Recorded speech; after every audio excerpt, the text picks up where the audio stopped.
There is a specific texture to being lost that most people cannot articulate. This is not the dramatic wandering through a dark forest. It is waking up in your own bed, in your own life, and having absolutely no idea why you are doing any of it. The alarm goes off. You silence it. You stare at the ceiling. And somewhere in the gap between opening your eyes and deciding whether today matters, you feel it. A quiet, pervasive emptiness that has no name and no obvious origin. You are not sad exactly.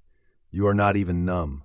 You are simply untethered, drifting through the hours like a passenger in your own existence, waiting for someone to tell you where you are supposed to be going.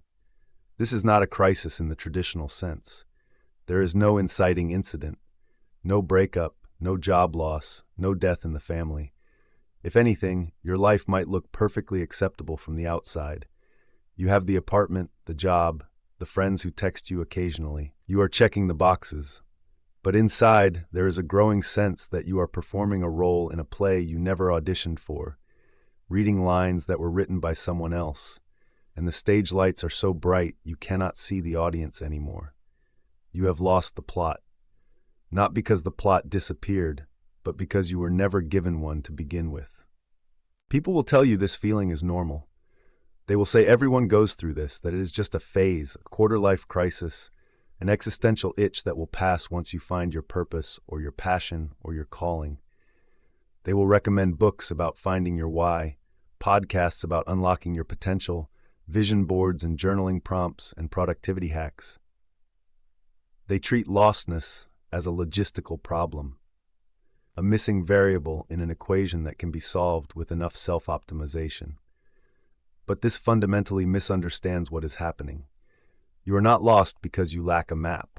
You are lost because you have stopped believing that any destination is worth the walk.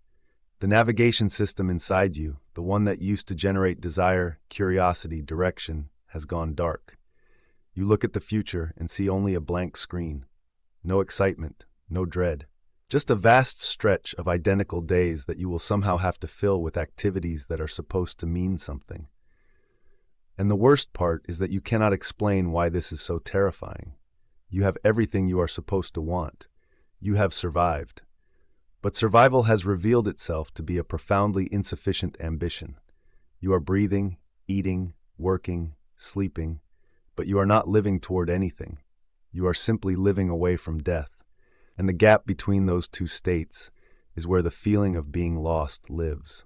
What makes this so disorienting is that lostness does not announce itself.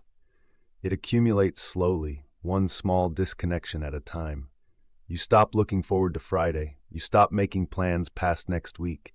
You stop finishing books because you cannot remember why you started them.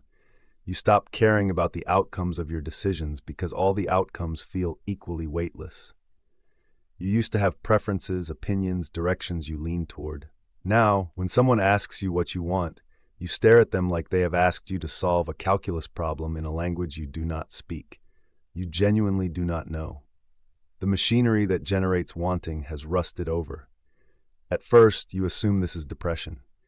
You check the symptoms: low energy, difficulty concentrating, loss of interest in activities. It fits. But when you try to treat it like depression, nothing changes.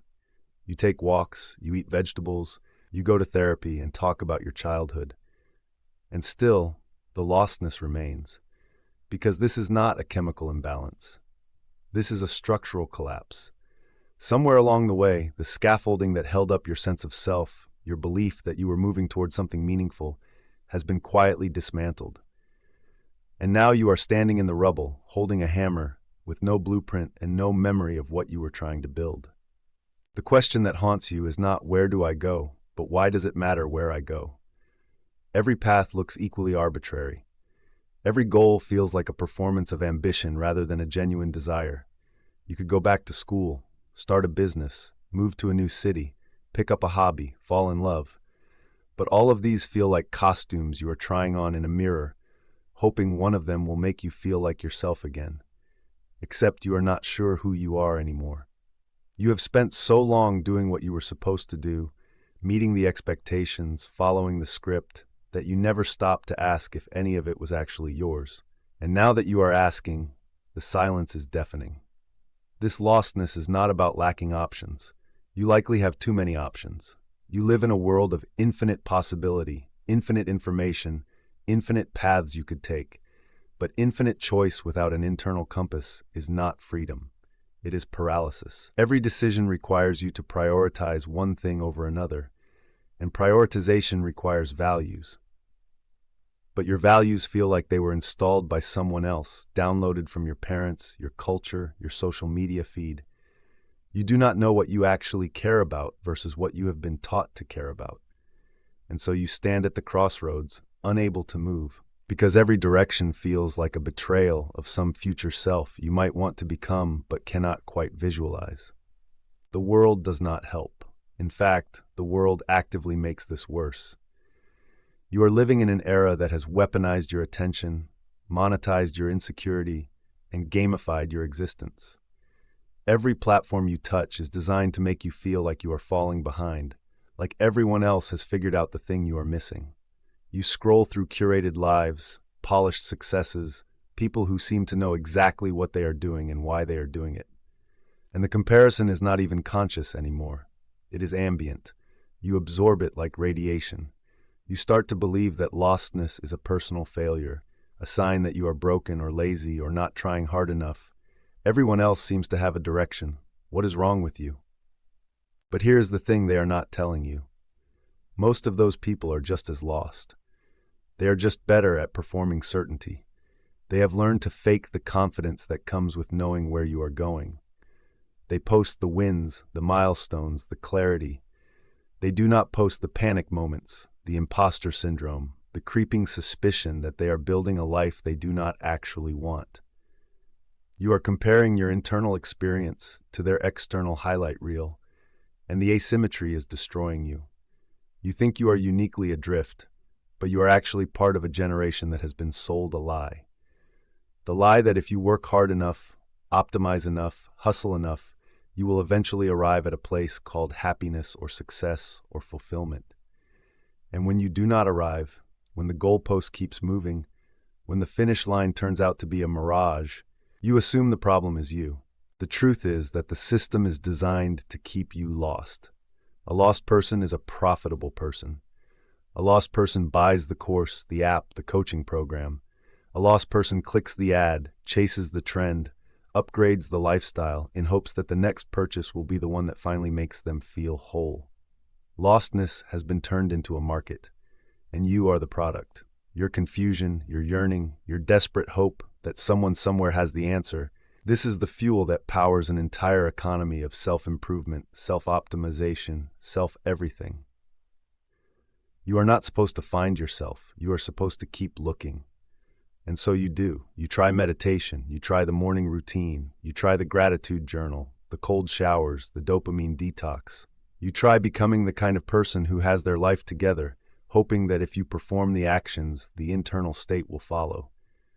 But it does not, because you are treating the symptom, not the disease. The disease is not that you lack discipline or structure. The disease is that you have lost contact with your own life. You have become so focused on doing that you have forgotten how to be. You have confused productivity with purpose, and now you are trapped in a feedback loop where you are constantly moving but never arriving. Let me tell you what is actually happening. You are living in a state of chronic disconnection. Not from other people, though that is often true too, but from yourself, from your body, from your desires, from the quiet animal part of you that knows what it needs and what it wants. Modern life has trained you to ignore that voice. It has taught you to override your instincts, to push through fatigue, to delay gratification, to prioritize the future over the present. And in doing so, it has severed the feedback loop between your inner world and your outer actions. You no longer know what you feel because you have spent years training yourself not to feel it. You no longer know what you want because wanting has been replaced by should. This is why rest does not fix it. This is why a vacation does not cure the lostness, because you are not tired from doing too much. You are tired from doing things that do not matter to you. You are exhausted from the effort of pretending that the life you are living is the life you want. And that kind of exhaustion does not go away with sleep. It goes away when you stop lying to yourself. But stopping the lie is terrifying. Because if you admit that you do not want the thing you have been working toward, then what? If you acknowledge that the career you chose does not excite you, that the city you live in feels like a cage, that the relationships you are in are held together by obligation rather than desire, then you have to do something about it. And doing something about it means risking everything. It means potentially disappointing people, losing stability, stepping into the unknown. It means choosing yourself in a world that has taught you that choosing yourself is selfish. So instead, you stay lost. You stay in the fog, because the fog at least is familiar. It is uncomfortable, yes, but it is a known discomfort. And humans will choose a known discomfort over an unknown possibility almost every time. This is the trap. You are not lost because you cannot find the way. You are lost because you are afraid of what you will find if you stop looking for someone else's path and start walking your own. And here's where it gets darker. The longer you stay lost, the more you begin to identify with it. Lostness becomes part of your personality, your story, your brand. You are the person who does not have it figured out. You are the mess, the wanderer, the one who is still searching. And there is a strange comfort in that identity. It absolves you of responsibility. If you are lost, then you cannot be blamed for not achieving. If you are confused, then no one can judge you for not deciding. Lostness becomes a shield, a way to opt out of the game entirely. You tell yourself you are waiting for clarity, but what you are really doing is waiting for permission. Permission to want what you want. Permission to be who you are. Permission to stop performing and start existing. But that permission is never coming. Not from your parents, not from your friends, not from society. The only person who can give you permission to live your life is you. And that is the most terrifying realization of all. Because it means that the reason you are lost is not because the world is too confusing, or because you have not found the right guru, or because you are broken. It is because you have been waiting for someone to tell you who to be, and no one is coming. You are going to have to decide for yourself. And deciding for yourself means accepting that you might get it wrong, that you might fail, that you might choose a path and regret it. But it also means accepting that staying lost is a choice too. And it is the slowest, quietest form of self-abandonment there is. The mechanics of lostness are insidious because they operate below conscious awareness. You do not wake up one day and decide to feel directionless. It happens in small increments. You say yes to something that does not feel right because it is easier than explaining why you want to say no.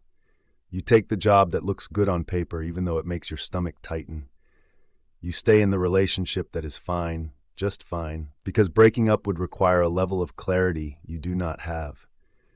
You make 1,000 tiny compromises, and each one moves you a little further from yourself. And then one day you look around and realize you are living a life that belongs to someone else. A life that makes sense on a spreadsheet but feels like a cage. What makes this so painful is that you cannot pinpoint the moment it happened. There is no before and after. There is just a slow erosion, a gradual numbing, until one day you realize you have not felt excited about anything in months. You have not made a decision based on desire in so long you are not sure you remember how. You have become a passenger, and the car is still moving, but you have no idea where it is going, and you are too exhausted to grab the wheel. The worst part is the guilt. You know rationally that you are lucky. You have food, shelter, health, opportunities that billions of people do not have. You should be grateful. You should be happy. And the fact that you are not makes you feel like a spoiled, ungrateful failure. So you bury the lostness under layers of shame. You do not talk about it, because how do you explain to someone that you have everything and feel nothing? How do you admit that you are drowning in a pool that everyone else seems to be swimming in just fine? So you smile, you say you are fine, you perform functionality, and the gap between the performance and the reality grows wider every day. This is the loneliest part of being lost.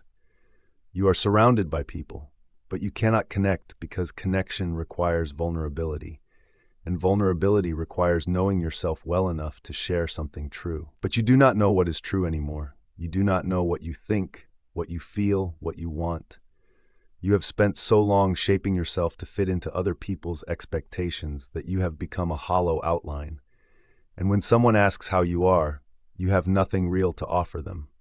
Just the script, just the mask, just the version of you that keeps the conversation moving without ever actually saying anything. How much longer can you afford to live like this? How many more years are you going to spend waiting for the fog to lift, for the answer to arrive, for someone to hand you a map with a bright red dot that says you are here? The fog is not going to lift. The answer is not going to arrive, because the fog is not external. It is internal. It is the accumulation of every time you ignored yourself, every time you chose safety over truth, every time you let fear make the decision. And it will stay there, thick and heavy, until you do the one thing you have been avoiding, until you stop running from the discomfort of not knowing and start sitting with it, until you stop asking, "What should I do?" and start asking, "What do I actually want?" That question, "What do I actually want?" is the beginning of the way out. Not what do my parents want, not what will look impressive, not what is practical or safe or likely to succeed. What do I want? And when you ask it, the first answer you get will probably be, "I don't know." And that is okay. That is honest. That is the first true thing you have said to yourself in a long time. Sit with the "I don't know." Do not rush to fill it. Do not immediately start Googling how to find your purpose. Just let the question breathe. Let it exist without needing to solve it right away. The only way out is thorough. You cannot think your way out of this. You cannot logic your way into meaning. You have to feel your way back to yourself. And that means turning toward the very sensations you have been avoiding, the boredom, the restlessness, the quiet despair, the part of you that whispers this is not enough in the middle of the night. You have to stop sedating yourself with distraction, stop numbing yourself with productivity, stop running from the emptiness by filling every second with noise. You have to get quiet enough to hear what is underneath, and what is underneath is usually grief. Grief for the time you have lost, grief for the person you thought you would become, grief for the life you were sold versus the life you actually have. You are mourning the gap between expectation and reality, and until you let yourself feel that loss, you will stay frozen. You will keep performing, keep pretending, keep waiting for permission that will never come. The grief is the doorway. It is the thing you have to walk through to get to the other side. And yes, it hurts, but it is a clean hurt. It is the pain of waking up, not the pain of slowly dying in your sleep. Once you let yourself grieve, once you stop resisting the truth of where you are, something shifts. Not immediately, not dramatically, but quietly. You start to notice small things, a flicker of interest, a moment of aliveness, a decision that feels like it came from you, not from the script. You start to rebuild trust with yourself. You start to believe that maybe, just maybe, you are capable of wanting something and moving toward it. You start to remember that you are not just a passenger. You are also the driver. And the car does not have to go where everyone else is going. It can go wherever you decide. But this requires a level of courage that our culture does not prepare you for. It requires you to be okay with disappointing people. It requires you to let go of the fantasy that there is a perfect path, a right answer, a way to do this without risk.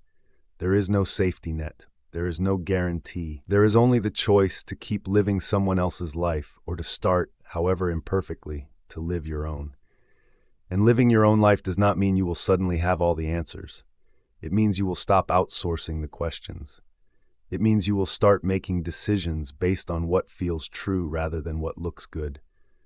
It means you will mess up, change your mind, take wrong turns, but they will be your wrong turns. And that makes all the difference. The room is still messy, the inbox is still full, the future is still uncertain, but you are no longer waiting for someone to tell you what to do with it. You are no longer paralyzed by the fear of choosing wrong, because you have realized that staying lost is also a choice, and it is the most expensive one you can make. It costs you your time, your aliveness, your one shot at existing in a body on a planet that is spinning through space for no reason at all. You do not get another chance. This is it. And the only question that matters is whether you're going to spend it performing or living. How much longer can you afford to be this lost?